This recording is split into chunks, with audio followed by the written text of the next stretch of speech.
The TV presenter turned farmer said the party wants open borders, zero growth and everyone living in a bucket of shame. Jeremy Clarkson has ripped into Keir Starmer and his party, declaring he'd rather vote for his dog.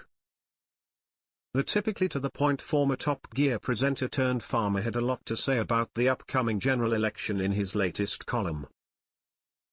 Clarkson, who stars in Clarkson's Farm chronicling his life in Chipping Norton in West Oxfordshire, talked about how he could see some appeal in all the main parties, except Labour.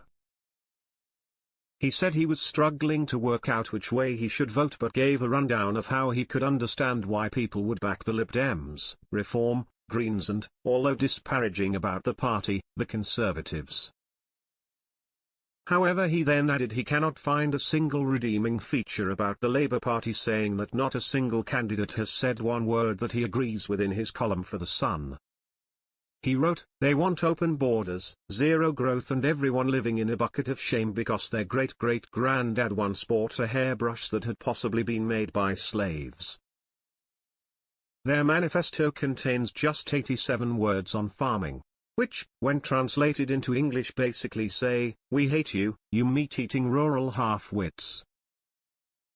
His main gripe is over the possibility that Labour will introduce inheritance tax on farmland, which Clarkson argues means that in 20 years there'll be no farmland left in the UK, and is furious that people face the possibility of having hard-earned savings given to those who haven't worked at all.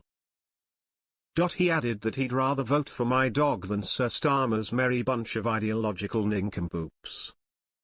Meanwhile, the Labour Party has promised that if elected it will raise £5.2 billion for public spending, but has insisted that this will not be achieved off the backs of working people. Sir Keir Starmer launched his manifesto for the general election 2024 by insisting that income tax will not be hiked to cover spending pledges.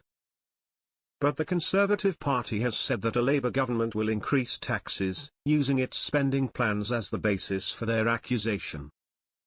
Labour, however, insists that they will be able to raise the cash by clamping down on tax avoidance and non-dom loopholes.